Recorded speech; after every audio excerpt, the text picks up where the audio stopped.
আসসালামু আলাইকুম, আশা করি সবাই ভালো আছেন। আপনারা যেটা দেখতে পাইতেছেন এটা হলো চিটাগং এর ম্যাপ এবং বাংলাদেশের এক অংশের ম্যাপ। তো এই যে যে পয়েন্টগুলো দেখতেছেন এগুলো হচ্ছে বাংলাদেশ সেনাবাহিনী এবং নৌবাহিনীর যে সব অবস্থান চিটাগংসে আছে সেইগুলা। এখন পার্বত্য চট্টগ্রামের যে পরিস্থিতি, অভ্যন্তরীণ সমস্যা, বিশেষ করে ক্ষুদ্র নিগোষ্ঠী যারা তাদেরকে উস্কানির মাধ্যমে ঝামেলা করতেছে পার্শ্ববর্তী দেশ ভারত, একই সঙ্গে ভারতের মদতপুষ্ট আরাকান আর্মি, এ নিয়ে একটা ভান্ডারেবিলিটির মধ্যে পড়ে গেছে। এবং এই পরিস্থিতি থেকে উত্তরণের জন্য কি সব পদক্ষেপ নেওয়া প্রয়োজন এবং কি সব পদক্ষেপ আমাদের আছে এই মুহূর্তে, সেই বিষয়গুলো জানার জন্য আমি এই ম্যাপটা তৈরি করেছি। এই ম্যাপটা আমার নিজেরই তৈরি, মানে লোকেশনগুলা, সশস্ত্র বাহিনীর অবস্থানগুলো আপনাদের বোঝার সুবিধার্থে। আশা করি এই ভিডিও দেখার পরে আপনাদের আর চিটাগং নিয়ে ওরকম প্রশ্ন থাকবে না। প্রথমে আমরা শুরু করি বাংলাদেশের অবস্থা নিয়ে। আপনারা যেটা দেখতে পাচ্ছেন এটা ইন্ডিয়া, নেপাল, ম্যাপে দেখতে পাচ্ছেন পাকিস্তান, এদিকে মায়ানমার, এদিকে চায়না, ভুটান এবং বাংলাদেশ এইদিকে। তো এটা হলো চিটাগং, ঠিক আছে। আর চিটাগং এর হিল ট্র্যাক্স এরিয়া হলো এটা এটা খাগড়াছড়ি, রাঙ্গামাটি, বান্দরবান। এখন আর চলেন আমরা আর একটু ক্লিয়ারলি দেখি। এটা দেখতে পাচ্ছেন দক্ষিণ এশিয়া, এই যে লাল পয়েন্টটা বাংলাদেশ এবং এখানে হলো বাংলাদেশ পুরোটাই, এবং এখানে হলো চিটাগং, যেটা অ্যাকচুয়াল চিটাগং, সেই চিটাগং এর অংশ। এবং এই চিটাগং পুরোটা কিন্তু হিল ট্র্যাক্স না, হিল ট্র্যাক্স হলো এই অংশ। তো এই অংশ থেকে আবার এই অংশ, মানে এই পুরোটাই যদি এখানে দেখেন, এখানে দেখতে পারবেন এটা হলো চিটাগং জেলা, যেটা আমাদের শহর এলাকা আর কি, চিটাগং শহর, শহর এলাকার এটা। আর এটা হলো কক্সবাজার, এই যে যে এইটা দেখছেন এটা কক্সবাজার। আর বান্দরবান এটা, এটা রাঙ্গামাটি, এটা খাগড়াছড়ি। তো রাঙ্গামাটি কিন্তু বাংলাদেশের সবচেয়ে বড় জেলা, ঠিক আছে, অনেক বড় আয়তনের দিক থেকে সবচেয়ে বড় জেলা। তো চিটাগং হিল ট্র্যাক্সে 3টা জেলা আছে আমাদের। এখন যে বিষয়টা আমাদের জানা প্রয়োজন সেটা হচ্ছে এই 3টা জেলার মধ্যেই প্রচুর ঝামেলা। প্রচুর ঝামেলা বলতে 2 দিন পর পরই স্বাধীনতার জন্য উস্কানি দেয়, স্বায়ত্তশাসন চায়। ইন্ডিয়ার সাথে প্রত্যেকটা বর্ডার আছে, সেক্ষেত্রে ওখান থেকে মানে যে ক্রস বর্ডার টেরোরিজম সেটা করার চেষ্টা করে এবং উস্কানি দেওয়ার চেষ্টা করে। এবং কি এই খাগড়াছড়িতে বর্তমানে যে আন্দোলন হচ্ছে, সে আন্দোলনে ওরা মানে কিছু চাকমা বা মারমা ওরা স্লোগান দিতেছে যে আমাদের পূর্ণ স্বায়ত্তশাসন দিতে হবে এবং ভারতীয় আর্মিকে হস্তক্ষেপ করতে বলতেছে। সান অফ বিচ গুলাকে তো ডাইরেক্ট মানে ক্রস ফায়ার দেওয়া উচিত ওই সময়, কিন্তু সেটা তো মানে পরবর্তীতে করতে হবে, এটাই করতে হবে, এছাড়া কোনো বিকল্প দেখতেছি না। তো আমরা স্ট্র্যাটেজিকের আলোচনায় আমরা ফিরে যাই, যেটা আমাদের আলোচনা করা প্রয়োজন। প্রথমে এই যে যে ম্যাপ দেখতে পাইতেছেন এখানে, নেভির ম্যাপ হলো লাল অংশ দুইটায়, নৌবাহিনী চিটাগং এর 2টা অংশে নৌবাহিনীর অবস্থান আছে, রাঙামাটিতে আছে। এটা খাগড়াছড়ির কাছাকাছি, কিন্তু রাঙামাটির শেষ প্রান্ত বলা যায়। কাপ্তাই যে লেক আছে, এই যে পানির মতো জায়গা দেখেন, 2টা কাপ্তাই লেক। কাপ্তাই লেকের এক অংশে নৌবাহিনীর এখানে একটা অবস্থান আছে, আর একটা আছে এখানে নৌবাহিনীর একটা অবস্থান আছে, যেটা হচ্ছে আপনার কর্ণফুলী নদীর যে শুরুটা সেখান দিয়ে। আর আর্মির বেস আছে, কালো অংশগুলা দেখা বুঝাইছি আপনাকে। এখানে কিন্তু আমাদের রামু সেনানিবাসও আছে এখানে, সেনাবাহিনীর, মানে যেটা হলো আপনার আমাদের 10ম পদাতিক ডিভিশন আর কি। ডিভিশন অনেক বড় হয়, ডিভিশনে সাধারণত 10,000+ সেনা থাকে। তো এটা হচ্ছে পার্বত্য চট্টগ্রামের বান্দরবানের আলীকদম সেনানিবাস। আর এটা হলো বান্দরবান সেনানিবাস। এটা হচ্ছে রাঙামাটি সেনানিবাস, এই কালো অংশটা, মানে কালো যে সার্কেলগুলা। আর এটা হলো খাগড়াছড়ি সেনানিবাস। অর্থাৎ এই 4টা সেনানিবাসই সর্বসাকুল্যে বাংলাদেশের পার্বত্য চট্টগ্রামে আছে।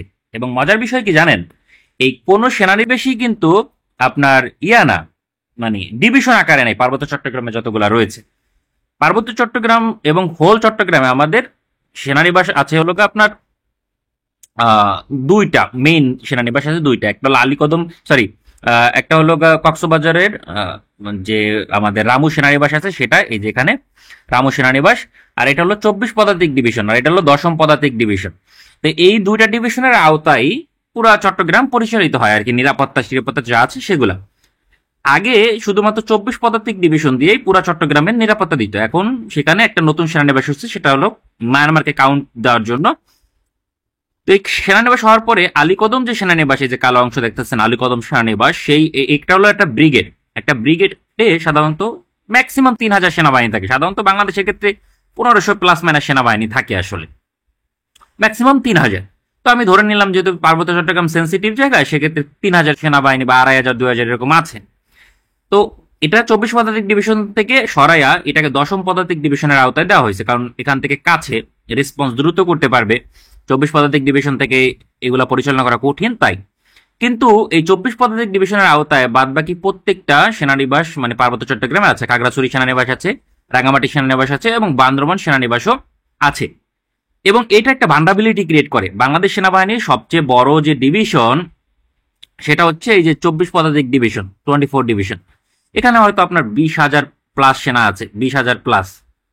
এখন এই 20,000 প্লাসের মধ্যে কিন্তু এই 3,000 2,000 যা আছে সেগুলোও অ্যাড হবে। তো আমাদের সমস্যাগুলা কোথায় দেখেন, সমস্যা অনেক।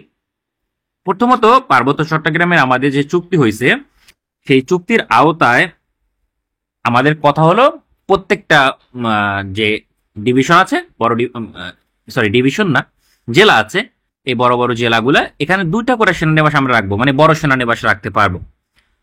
তো তাহলে আমি রাঙামাটিতে 2টা আর্মি ঘাঁটি রাখতে পারবো, খাগড়াছড়িতে 2টা আর্মি ঘাঁটি রাখতে পারবো এবং বান্দরবনে 2টা আর্মি ঘাঁটি রাখতে পারবো। কথা হলো ন্যাশনাল সিকিউরিটি ইস্যুতে আমি কতগুলা ঘাঁটি রাখতে পারবো এই চুক্তি করার তো আমার উচিত হয় নাই। উচিত হয়েছে? ডেফিনেটলি না।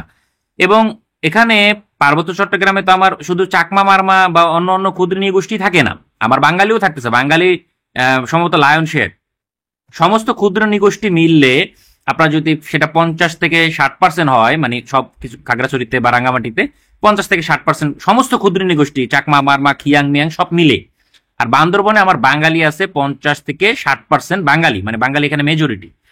তাহলে বাঙালি তো যে কোনো এথনিক গোষ্ঠী থেকে আমরা আগে আছি, তাই না? তাহলে বাঙালিরও তো ওখানে কোটা মোটা যেসব সুবিধা পাওয়া উচিত সেটা পাওয়া উচিত।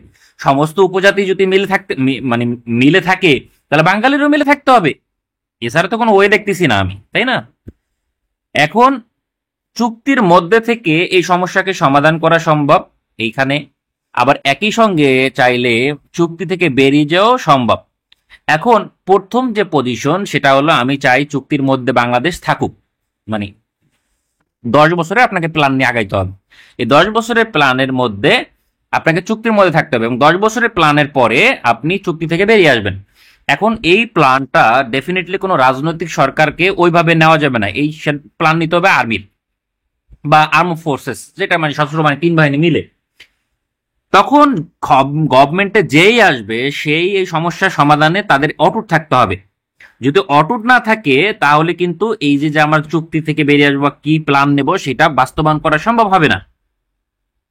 তো আর্ম ফোর্সেস ধরলাম একটা 10 বছরের প্ল্যান নিল এই সমস্যার সমাধানের জন্য, এবং আমাদের লক্ষ্য কি 10 বছর পরে আমি এই চুক্তি থেকে বেরিয়ে আসবো। অর্থাৎ যেসব চুক্তি, যে পার্বত্য চট্টগ্রামের বাইরের মানে বাংলাদেশের অন্য অন্য পার্টের মানুষ যা জমি কিনতে পারে না, কেন পারবে না ভাই?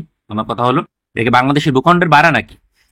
তো আমার সেই চুক্তি থেকে বেরিয়ে আসতে হবে এবং প্রত্যেকটা ক্ষেত্রে আমাদেরকে মানে প্ল্যান মাফিক আগাইতে হবে। সেই প্ল্যানগুলো কি সেটা আপনাদের কাছে আরেকটু ক্লিয়ার করার জন্য আমরা পূর্ণ ম্যাপে ফিরে যাই। আপনারা দেখতে পাইতেছেন যে পার্বত্য চট্টগ্রামের অবস্থা। এখন আমরা বান্দরবান অলরেডি আমরা 2টা কিন্তু সামরিক ঘাঁটি করে ফেলছি। তো বান্দরবনে এখন আমরা যদি 3য় সামরিক ঘাঁটিও করি আমাদের কোনো মানে বলার কোনো সমস্যা নাই। আমি মনে করি অ্যাটলিস্ট বান্দরবনে আমাদের ওরকম কোনো প্রবলেম নাই। বাস্তবতা হইতেছে এটা যে বান্দরবনে এই পরিস্থিতি সমস্যাগুলো খুব কম। তবে মায়ানমার থেকে ইদানিং ঝামেলা অনেক আসতেছে, কিন্তু সেটার জন্য বর্ডার গার্ডের যে পজিশন সেটা বাড়াইলেই আমার মনে হয় এই সমস্যা সমাধান করা সম্ভব। এখানে আর্মির আর খুব একটা অ্যাকশন নেওয়ার কিছু নাই, কারণ আর্মির এখানে বেস আছে, আমাদের 10ম পদাতিক ডিভিশন আছে, বড় একটা সেনানিবাস, বাংলাদেশের সবচেয়ে বড় সেনানিবাস এটা মানে আয়তনের দিক থেকে। সুতরাং এখানে আর্মি বাড়ানো যাবে, ডিপ্লয় করা যাবে। আলীকদম আছে এখানে, বান্দরবান এখানে আছে। এই জায়গাগুলো একটু ফাঁকা, কিন্তু সেখানে আমাদের কিছু কিছু আর্মি ক্যাম্পের পরিমাণ বাড়াইতে হবে। আর্মি ক্যাম্পের পরিমাণ কম এদিকে, কিছু কিছু স্ট্র্যাটেজিক পজিশন দেখে আর্মি ক্যাম্প বাড়াইতে হবে, কারণ এখানে যোগাযোগ ব্যবস্থা খুব খারাপ। আর যেসব রোড এখন আছে মোটামুটি সেই রোডগুলোতে একটা মাইন যদি বিস্ফোরণ করা হয় মাঝখানে, তাহলে আমি কিন্তু এই পজিশনে পৌঁছে পারবো না এখান থেকে। হ্যাঁ, মাঝখানে আমার আটকে যেতে হবে, কারণ এখানে যাওয়ার বিকল্প কোনো রুট ওরকম থাকে না, একটাই রাস্তা থাকে। সেক্ষেত্রে মানে ট্রুপস মোবিলাইজেশনের জন্য ইনিশিয়াল স্টেজে আমার বিভিন্ন গুরুত্বপূর্ণ জায়গা দেখে দেখে আমার লাগবে, মানে আর্মি ক্যাম্প যেগুলা সেগুলো স্থাপন করতে হবে এবং আর্মি ক্যাম্পগুলো ভালো হতে হবে। বর্তমানে বাংলাদেশ সেনাবাহিনী যেসব আর্মি ক্যাম্প আছে সেগুলো খুবই বাজে এবং নাজুক অবস্থা। আসলে মানে কি পরিমাণ কষ্ট যে করে আর্মি বলার বাহিরে। আসলে পার্বত্য চট্টগ্রামে খুব বাজে ক্যাম্পে আপনার এই যে বেড়া টেরা এগুলো খুব একটা ভালো না। তো সেখানে ইনফ্রাস্ট্রাকচার গুলো বেটার ভাবে ডেভেলপ করতে হবে এবং এমন ভাবে করতে হবে যে আমরা কিছু কিছু আর্মি ক্যাম্প অস্থায়ী হতে পারে, কিন্তু স্থায়ী আর্মি ক্যাম্প যেগুলো, সেগুলোর পজিশন জানি ভালো থাকি, যেখান থেকে আমি হেলিকপ্টার ল্যান্ডিং করার ফ্যাসিলিটি কিংবা অন্যান্য যেসব ফ্যাসিলিটি সেগুলো যেন আমার থাকে, এই বিষয়গুলো আমার মাথায় রাখতে হবে। তাহলে বান্দরবনের সমস্যাটা খুব একটা নাই, কিন্তু রাঙামাটিতে সমস্যা আছে, প্রচুর সমস্যা। তো রাঙামাটিতে দেখেন এই যে নৌবাহিনীর যে অবস্থান আছে, এখানে একটা এখানে একটা, এই রাঙামাটির এই সমস্যাগুলো সমাধান করতে আমার নেভি ডেপ্লয়মেন্ট আমি চাইলে কিন্তু বাড়াইতে পারি এবং বাড়ানো প্রয়োজন, মানে এটা জাতীয় নিরাপত্তার স্বার্থে প্রয়োজন। কারণ যদি আমি সেটা না বাড়াই, তাহলে আমার আর্মি বাড়াইতে হয়, আর্মি তো আমার দরকার নাই বাড়ানো, যেহেতু চুক্তি চুক্তি ঝামেলা আছে, সেক্ষেত্রে আমি না বাড়াইলাম। সেক্ষেত্রে নৌবাহিনীর যে পজিশনগুলো আছে, দুইটা ঘাঁটি এই অঞ্চলে, আমার যদি প্রয়োজন হয় স্থানীয় রায়টস থামানোর জন্য, সেক্ষেত্রে নেভি আমি ওখান থেকে ডিপ্লয় জানি করতে পারি, মোবিলাইজ করতে পারি, সেই পজিশনটা এখান থেকে বাড়াইতে হবে। এবং নৌবাহিনীর জন্য যে দুইটা পজিশন আছে, এই দুইটা পজিশনের বাইরে খুব একটা নৌবাহিনীর ডিপ্লয়মেন্ট দরকার আছে বলে আমি খুব একটা মনে করি না। তারপরে যদি মনে করে যে এই অঞ্চলের কাপ্তাই লেকের আশপাশে আরো একটা স্থাপন করতে পারে, সেটা নৌবাহিনীর ব্যাপার। তবে এই দিকে প্রয়োজন নাই, কারণ এখানে তো 24 ডিভিশন আমার আছে, এখান থেকে আমি অনেক মোবিলাইজ করার সুযোগ পাবো। সেক্ষেত্রে এই পারে না দিয়ে আমাদের এই দিকের এই অংশে কোনো যদি নৌবাহিনীর অবস্থান দিতে চায়, দিতে পারে। আর এখানে আমাদের নৌবাহিনীর যে দুইটা অলরেডি ঘাঁটি আছে, সেগুলা কিন্তু নামে এক প্রকার, মানে খুবই কম পরিমাণ সৈন্য এখানে আছে, কিছু স্পেশাল ফোর্স আছে ফোর্সের, এবং কাউন্টার টেররিজম মিশন হালকা পাতলা পরিচালনা করে। সেক্ষেত্রে এখানে ডেপ্লয়মেন্ট বাড়াইতে হবে। প্রয়োজন নৌবাহিনী বর্তমানে আমাদের ধরি 30,000-এর মতো আছে, আপনি 40,000 করেন ভাই, আপনাকে তো না করে না যদি প্রয়োজন হয়। কারণ আমার নেভালের যে সিকিউরিটি, সেটা আমার মেইনলি কোথায়, মেইনলি আমার দরকারি কাপ্তাই লেকের আশপাশ দিয়ে, পাশাপাশি চিটাগং তো আমার আছেই, আর বরিশালের কিছু অংশ আর খুলনার কিছু অংশ আমার প্রয়োজন। এছাড়া অভ্যন্তরীণ যেসব নদী বন্দরগুলো আছে, যেমন চাঁদপুরে কিছু নৌবাহিনী সদস্য আছে বা একটু বাড়ানো যায়, এবং নারায়ণগঞ্জ এইসব জায়গায় আমার প্রয়োজন হলে বারংবার, রাজশাহী পদ্মার পারে কিছু, সেটা হতে পারে। আর একটা হলো আর্মির যেহেতু আর একটা বেজ আমার আমার পাওনা, মানে চুক্তির আওতায় রাঙামাটিতে, তো রাঙামাটির তো জায়গা বেশ বড়। তো রাঙামাটি বান্দরবন এই রিজিয়নে আমার এই সব অঞ্চলে কোনো ঘাঁটি কিন্তু আমার প্রয়োজন নাই। সেক্ষেত্রে আমি এই পজিশন দেখে একটা ঘাঁটি করতে পারি আশপাশে। আর খাগড়াছড়ি যে পজিশনগুলো দেখেন, আমি খাগড়াছড়ির এখানে আর একটা ঘাঁটি বসাইতে পারি, কারণ এটা প্রয়োজন। কেন প্রয়োজন দেখেন, ইন্ডিয়া তো আমার এনিমি এক অর্থে। আবার মাথায় রাখতে হবে একদম সীমান্ত যাতে ঘাঁটি না হয়, ঘাঁটিটা অ্যাটলিস্ট সীমান্ত থেকে 40 কিলোমিটারের বাংলাদেশের ভেতরে হইতে হবে, 40 কিলোমিটার দূরে। কারণ 40 কিলোমিটার দূরে না হইলে প্রবলেমটা হবে, ইন্ডিয়ার যে রকেট লঞ্চার এবং আর্টিলারি শেল, সেগুলো সরাসরি আইসা পড়বে, আর এত গণহারে অ্যাটাক থামানো কঠিন।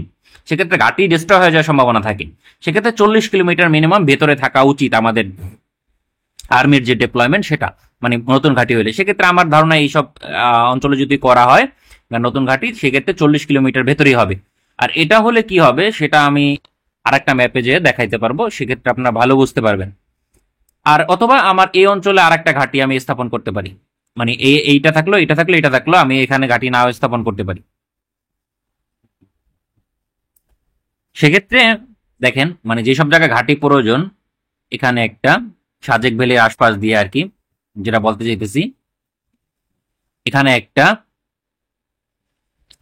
দুইটা ঘাঁটি, আর এখানে বেশ দূরত্ব দেখা যাইতেছে, এখানে আর একটা ঘাঁটি দেওয়া যায়। অর্থাৎ পার্বত্য চট্টগ্রামে আরো 3টা ব্রিগেড, এখানে প্রত্যেকটা কিন্তু ব্রিগেড আকারে ঘাঁটি হবে, ডিভিশন আকারে কোনো ঘাঁটি অ্যাট দ্য ইনিশিয়াল স্টেজে অ্যাটলিস্ট দরকার নাই। আমি মনে করি না যে অ্যাট দ্য ইনিশিয়াল স্টেজে আর কোনো মানে ডিভিশন দরকার আছে, ব্রিগেড হতে পারে। অর্থাৎ 3,000 পর্যন্ত সর্বোচ্চ সেনা সেখানে, বা কোনো জায়গায় প্রয়োজন হলে 5,000ও মোতায়েন করতে পারে, কারণ ডিভিশন যদি বড় হয় এবং ডিমান্ড যদি বেশি থাকে, কেন নয়, অবশ্যই সেখানে দরকার আছে।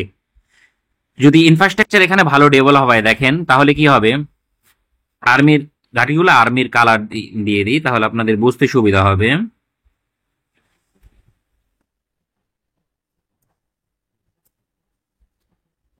এখানে একটা, এখানে একটা, এখানে একটা, অর্থাৎ 3টা। বড় যেগুলো দেখতেছেন সেগুলো নতুন, অর্থাৎ 1, 2, 3, 4, 5, 6, 7, আমার 7টা ঘাঁটি হচ্ছে পার্বত্য চট্টগ্রামে। চুক্তির মোটামুটি কাছাকাছি আমি থাকতেছি, 6টা প্রয়োজন, 7টা। এছাড়াও আর্মি ক্যাম্প যেসব জায়গায় আমার প্রয়োজন সেগুলা। তাহলে আমার দেখেন একটা সার্কুলার মানে আসতেছে এইভাবে, আমি কিন্তু একটা লাইন ক্রিয়েট করে ফেলাইছি এই জায়গায়। সেক্ষেত্রে ডেপ্লয়মেন্টটা খুব সহজে এখান থেকে এখানে ডেপ্লয়মেন্টটা খুব সহজ হবে। পাশাপাশি আমার যে সব ক্যাম্প থাকবে, এই সব জায়গায় তো আমার প্রত্যেকটা পয়েন্টে পয়েন্টে ক্যাম্প থাকবে। দেখেন আমার ট্রুপস ডিপ্লয় করা কত ইজি হয়। আর এদিকে আমার প্রয়োজন নাই, এই যে জায়গাগুলো আছে এই পাশে আমার ডেপ্লয়মেন্টের প্রয়োজন নাই, কারণ এই পাশে 24 পদাতিক ডিভিশন আছে আমার এই জায়গায়, ঠিক না? আর এখানে 10ম পদাতিক ডিভিশন আছে, সেক্ষেত্রে তো আমার দরকার নাই, 10 ডিভিশন আছে। সো আমার যে দরকার সেটা ডেপ্লয়মেন্ট রাইট সাইডে আমার ডেপ্লয়মেন্ট করতে হবে, লেফট সাইডে আমার কোনো ডেপ্লয়মেন্টের প্রয়োজন নাই। এইসব জায়গায় থাকবে বিভিন্ন ধরনের আর্মি ক্যাম্প। এখন আর্মি ক্যাম্প যেগুলো থাকবে সেই সব আর্মি ক্যাম্পে ধরেন সৈন্য সংখ্যা থাকবে, কোনো জায়গায় থাকবে 200, কোনো জায়গায় 150, 100 থাকতে পারে। এখন যেসব জায়গায় 100 মানে আর্মি আছে, ওদের তো মনে করেন ন্যাশনাল মানে ওদের নিজস্ব সিকিউরিটি থ্রেট অনেক সময় পড়ে যাবে, কারণ ধরেন মানুষ হয়েছে 1000 বা 5000, 5000 আইছে, 5000কে থামানোর জন্য স্থানীয় পুলিশ এবং স্থানীয় বর্ডার গার্ডের সহযোগিতা নিয়ে মোটামুটি একটা পজিশন মানে ধরে রাখতে পারলো, ধরলাম 3 ঘন্টার জন্য সাপোজ। এই 3 ঘন্টার মধ্যে আমার এই মেন যে বেস, এখান থেকে জানি রেসপন্স টিম দ্রুত সেখানে পৌঁছিতে পারে, সেই ব্যবস্থাটা আমি রাখবো। তাহলে আমার 7টা ঘাঁটি হলে পরিস্থিতির মানে উন্নতি হইতেছে আমি বলবো মোটামুটি। এবং এটা আগামী 5 বছরের মধ্যে বাস্তবায়ন করা সম্ভব, একদম ইজি। আমাদের যেহেতু আর্মির ইনফ্রাস্ট্রাকচার মানে আমাদের যে ইঞ্জিনিয়ারিং ব্রিগেড আর্মিতে, সেগুলা মারাত্মক লেভেলের মানে ইফেক্টিভ। পার্বত্য চট্টগ্রাম আপনারা যদি রোডগুলা দেখেন, মানে এত সুন্দর রাস্তা করেছে আর্মি, প্রশংসার যে দাবিদার আর কি, মানে এত সুন্দর রাস্তা করেছে। সেক্ষেত্রে ইজিলি ইনফ্রাস্ট্রাকচার ডেভেলপ করতে হবে এবং করতে পারবে, এটা আর্মিকে দায়িত্ব দিলে অবশ্যই করতে পারবে। এবং সেনানিবাসের সংখ্যা বাড়াইতে হবে। এখন আমি যেটা আরো বলতে চাই সেটা হচ্ছে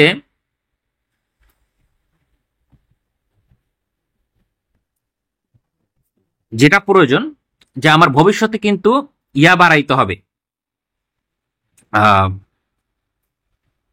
ডিভিশনও বাড়াইতে হবে। কারণ ডিভিশন বাড়াইতে হবে, দেখেন এখানে যে আমার সৈন্য বললাম আছে থাকবে,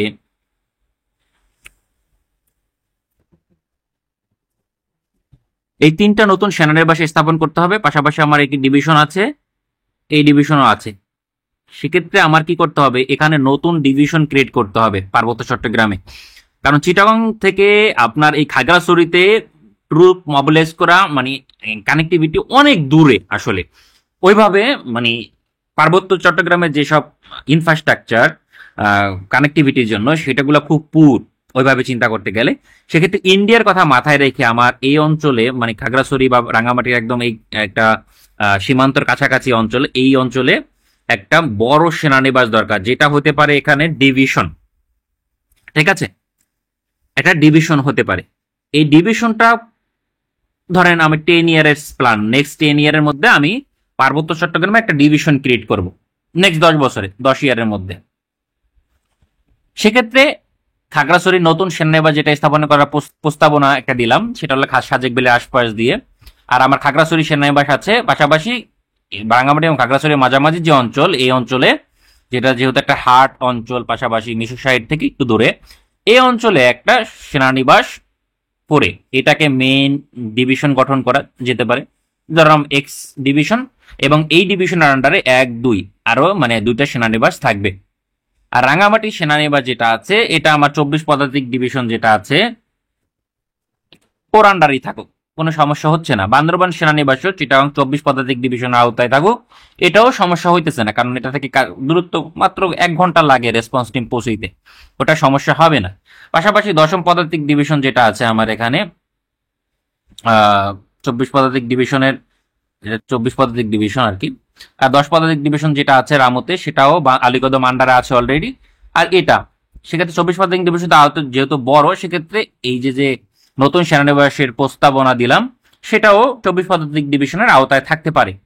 সেক্ষেত্রে কিন্তু আমার যে আর্মির ডেপ্লয়মেন্ট ইস্যুগুলা সেগুলো থাকতেছে না। পাশাপাশি নৌবাহিনীর এখানে পরিধি বাড়াইতে হবে, এছাড়া কোনো বিকল্প নাই। পরিধি যদি আপনি না বাড়ান, তাহলে এখান থেকে এই অঞ্চলগুলো আরো দুর্যোগপূর্ণ এবং ঝামেলাপূর্ণ, যেগুলাতে যোগাযোগ করা কঠিন, সেখানে আপনি দ্রুত ডিপ্লয় করতে পারবেন স্টিমার, বোট, নৌপথ অঞ্চলগুলা। তারপরে নৌবাহিনীর ডেপ্লয়মেন্টের দরকার আছে ওই অঞ্চলে। পাশাপাশি বর্ডার গার্ডের যেসব ঘাঁটি আছে সেখানে বান্দরবনে আমি দেখলাম একটা ভালো পরিমাণ ঘাঁটি আছে, এবং অন্য অন্য অঞ্চলে বর্ডার গার্ডের ওরকম শক্তিশালী বেজ নাই। তো বর্ডার গার্ডের বেজ গুলাকে শক্তিশালী করতে হবে এবং প্রোটেকশনের পরিমাণ বাড়াইতে হবে। বর্ডার গার্ডের বেজই ইটসেলফ মনে করেন নিরাপদ না, আমি যা দেখে আসছি আর কি পার্বত্য চট্টগ্রামে গিয়ে, যেটা সন্তোষজনক না। এখানে ডেপ্লয়মেন্ট বাড়াইতে হবে। পাশাপাশি চিটাগাং এ এত কিছু থাকার পরে ডেফিনেটলি আমার তো মানে আরো কিছু দরকার আছে, তাই না? আবার লজিস্টিক্স যেটা, সেটা লজিস্টিক্স দরকার হবে। তো লজিস্টিক্স আমার কোথা থেকে হবে? লজিস্টিক আসবে এয়ারফোর্স থেকে বেশি। মানে আর্মি তো লজিস্টিক দেবে গ্রাউন্ড পর থেকে, কিন্তু সবসময় সেটা সম্ভব হবে না। সেক্ষেত্রে এই লজিস্টিক্স এর জন্য আমার এই ঘাঁটি, এখানে নতুন ঘাঁটির প্রস্তাবনা, এখানে নতুন ঘাঁটি, সেক্ষেত্রে আমার চিটাগাং এর এখানে বেজ আছে, কক্সবাজার এখানে বেজ আছে, সেখানে পৌঁছতে পারবে দ্রুত। কিন্তু পার্বত্য চট্টগ্রামে এই যে যে অঞ্চল, সেখানে হেলিপ্যাডের সংখ্যা বাড়াইতে হবে। পাশাপাশি একটা এয়ারফোর্সের বেস, মানে এই হাট বরাবর একটা এই যে আমাদের এখানে কিন্তু দুটা লাইন আছে, মানে পার্বত্য চট্টগ্রামের একটা থেকে আর একটায় চলাচল করা যায়, যে রাস্তা নতুন। আগে তো শুধুমাত্র এরা প্রত্যেকে এই লাইনে আসতো, এই লাইনে এসে তারপরে শহর অঞ্চলে প্রবেশ করতো, কিন্তু এখন কিন্তু এখান দিয়ে একটা শহরের সাথে একটা শহরে যোগাযোগ করা যায়, সেই সুযোগ আছে। এবং সেটা পর্যায়ক্রমে কি করতে হবে, দুইটা রুট করতে হবে। বর্তমানে যেমন একটা রুট আছে, ধরেন খাগড়াছড়ি থেকে রাঙ্গামাটি আসা যায়, রাঙ্গামাটি থেকে বান্দরবান আসা যায়, এখান থেকে আলীকদম আসা যায়। সেক্ষেত্রে আমার এই রুট পরবর্তীতে বাড়াইতে হবে, এবং বাড়ায় সেটা কি করতে হবে, ধরেন আমার এখানে একটা বেজ হইলো, এখানেও যাওয়া যায়, এটা আমি এখানে করতে পারি। এখানে আমার রিজিওনাল থাকতে পারে, এখানে থাকতে পারে ডেপ্লয়মেন্ট, এবং এখানে থাকতে পারে এবং এখানে আসবে। সেক্ষেত্রে এইটা আবার কক্সবাজারে মিলিত হইলো, অথবা এখানে থেকে দুইটা পজিশন, মানে দুইটা রুট জানিয়ে থাকে, বিকল্প রুট জানিয়ে আমার ডেপ্লয়মেন্টের মতো বেশি থাকে। ইনফ্রাস্ট্রাকচার ডেভেলপ করা, সেনাবাহিনীর উন্নতির মানে, সামরিক শক্তির উন্নতির মানেই কিন্তু 50% হলো লজিস্টিক্স। আপনি 50% যদি মানে ইনশিওর করতে পারবেন কিভাবে? লজিস্টিক্স এর মাধ্যমে। আর লজিস্টিক্স আসবে কোথা থেকে? ভালো কানেক্টিভিটির মাধ্যমে। আর সেই ভালো কানেক্টিভিটি আসবে যদি সেকেন্ড রুটও আপনি প্ল্যান করে করতে পারেন।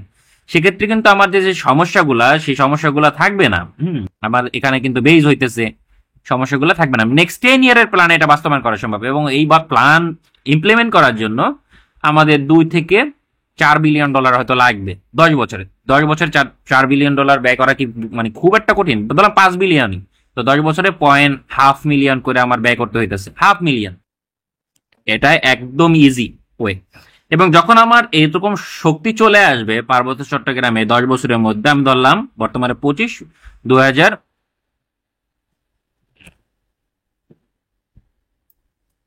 2035 সাল, 2035 সালের মধ্যে আমার এই পজিশনে শক্তি চলে আসে। এরপরে আমি পরবর্তী 5 বছরের প্ল্যান নেব পলিটিক্যাল। 2040 সালের মধ্যে আমি যে পার্বত্য চট্টগ্রাম চুক্তি আছে, সেই চুক্তি থেকে বেরিয়ে আসবো, যে ওরকম কোনো চুক্তি থাকবে না। পার্বত্য চট্টগ্রামের কোটার যে বিষয়গুলো, সেগুলো কমে যাবে। কোটা পাইলে দুর্গম অঞ্চলে সবাই পাবে, বিশেষ করে রাঙ্গামাটি শহর, বান্দরবান শহর এবং শহরের আশপাশে যেসব মানে থানাগুলো আছে বা থানা এরিয়াগুলো আছে, সেখানে তো কোনো কোটার প্রয়োজন আমি মনে করি না আছে, কারণ ওখানের ইনফ্রাস্ট্রাকচার ভালো, ওখানের ইনকাম সোর্স অনেক ভালো, এবং আমি মনে করি ওদের ইনকাম সোর্স ঢাকা শহরের বা বাংলাদেশের অ্যাভারেজ থেকে বেশি। প্রচুর পরিমাণে ইনকামের সোর্স আছে ওখানে, পর্যটনের মাধ্যমেই মূলত। তো সেক্ষেত্রে সব জায়গায় কোটা আমি দেবো না। পাশাপাশি জমি বাংলাদেশের যে কেউ যা কমবে, আমার ইচ্ছা আছে আমি বান্দরবানে যা বাড়ি করবো, আমার তো আপনার সমস্যা কি? সমস্যা থাকা উচিত না। সমস্যা থাকতে হলে আপনি দেশে চলে যান, আপনার দরকার নেই দেশে থাকা। সেটা ইনশিওর করতে পারবে যদি এই পরিমাণ আমার বাহুবল ওখানে থাকে। প্লাস বাহুবল থাকলে কি হবে? পলিটিক্যাল পাওয়ার হবে। এখন একজন ভয়ে, ধরেন একজন বাঙালি বা একজন লোক ভয়ে আমার কাছে থাকতেছে না, কারণ ওরা ভয়ভীতি থেকে অস্ত্র রাখে। এই পজিশন গুলাকে মানে আর্মি চাইলে কি না পারে দেখেন। আপনি ইন্টারনেট বন্ধ করে দেন কিছুদিন, আপনি অ্যাটাক হেলিকপ্টার কিনেন, অ্যাটাক হেলিকপ্টার রাতভর মিশন চালান, নাইট মিশন। আপনি যুক্তরাষ্ট্র থেকে সঞ্জে ভাইপার কেনেন, ভাইপার কিনার রাত 8টা অ্যাটাক হেলিকপ্টার দিয়ে রাতভর মিশন চালাইলে আপনার মানে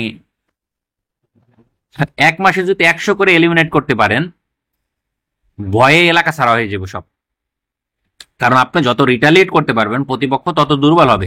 আপনার মানে কি বলবো, ইসরায়েলের দেখেন, আমি বাজে উদাহরণ মনে করেন না আপনারা অনেকে, ইসরায়েল কি করে? শক্তি প্রয়োগ করে। লেবাননে দেখেন হিজবুল্লাহর মতো বিশাল একটা শক্তিশালী, মানে যে সরকার গঠন করছে লেবাননে, এক প্রকার একদম এলিমিনেট করে ফেলাইছে, মানে নিউট্রাল করে ফেলাইছে। ইসরায়েলের দিকে এখন তাকানোর সাহস পায় না। ওরে ভাই, সেই হিসাবে তারা মশা মাসি আর কি এলাকার। আর্মি চাইলে অনেক কিছু করতে পারে। এবং পাশাপাশি সোশ্যাল মিডিয়াতে মনোযোগ দিতে হবে। যেসব লোকজন মনে করেন আর্মির বিরুদ্ধে বেশি কথা বলে বা পার্বত্য চট্টগ্রাম ইস্যুতে বেশি কথা বলে, ওদের আইডি গুলাকে গায়েব করে দেন সরকার থেকে। সমস্যা আছে?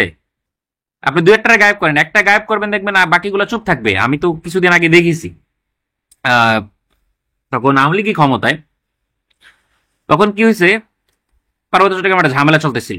তো হঠাৎ ওরা মানে অনেক ভিডিও দেওয়া শুরু করছে। তো বাঙালির একটু খ্যাপছে, বাঙালি তো মেজরিটি, ওদের তো ইউটিউব ব্যবসা করে খাইতে হবে। মানে ইউটিউব যারা মানে ইয়া করে তাদের বেশিরভাগই মানে সাধু না। আমাকে যদি বলে না ভাই আপনিও কি সাধু না, ভাই দেখেন আমি আজ পর্যন্ত কিন্তু কোনো অ্যাড দিইনি আমার চ্যানেলে, মানে কোনো প্রমোশনাল কাজ করিনি। অপো, ভিভো আরো বহুত কোম্পানি আছে আমাকে বলেছে যে প্রমোশন করেন, হ্যান করেন, মানে টাকা পয়সা অফার দিয়েছে, বিভিন্ন জনে দিয়েছে। আমি কিন্তু আজ পর্যন্ত ওইগুলা করিনি, কারণ এতে পার্সোনালিটি নষ্ট হয়। যাই হোক, ওইটা নিজের প্রমোশন না করি। তো ওদের ক্ষেত্রে কি হবে, কি করছে দেখলাম, দুই একজনের বিরোধিতা করছে, আর্মির বিরোধিতা করছে, বাঙালির বিরোধিতা করছে, এবং দেখলাম দু একটা পেজ খাওয়া খাওয়া শুরু হয়ে গেল বিভিন্ন মাধ্যমে, মানে রিপোর্ট টিপোর্ট দেওয়ার কারণে। ফলাফল কি হলো, কিছু ইনফ্লুয়েন্সার ওদের মানে পার্বত্য চট্টগ্রামের উপজাতি ইনফ্লুয়েন্সার তাদের আইডি গুলাকে ডিএক্টিভেট করে রাখলো, যে না আমরা এইসব বিষয়ে কিছু কথা বলবো না, দরকার নাই, এগুলা নিয়ে মারামারি খাবো। মানে ব্যক্তিগত সেলফ ইন্টারেস্টের দিকে মনোযোগ দিচ্ছে। মানুষ সাধারণত এরকম হয়, সেলফ ইন্টারেস্টের দিকে মনোযোগ দেয়। আপনি দু একটা আইডি মানে শেষ করে দেন কথা বলতে চাইলে। আর পাশাপাশি আপনি আন্দোলনের সময় তো দুইটা কাজ, গোয়েন্দা সংস্থার কাজ কি ভাই? ওখানে কি আমার গোয়েন্দা সংস্থা নাই? যদি না থাকে ওদেরকে মানে থাকে তাকে সুইসাইড করতে বলেন, আর যদি না থাকে তাহলে ডিপ্লয় করতে বলেন, যে কিভাবে গোয়েন্দা সংস্থার কাজ করতে হয়।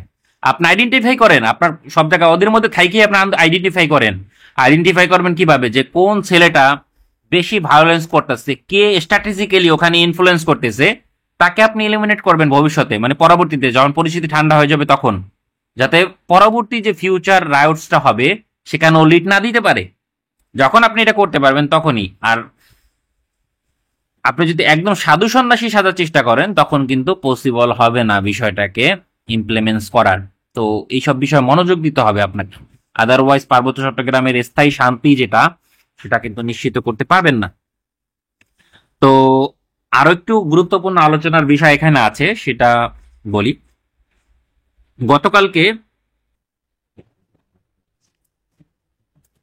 আজকে গুরুত্বপূর্ণ আলোচনায় আর না যাই, ঠিক আছে, এটা আমরা নেক্সট ভিডিওতে আলোচনা করি, কারণ অলরেডি 27 মিনিট হয়ে গেছে। ওকে।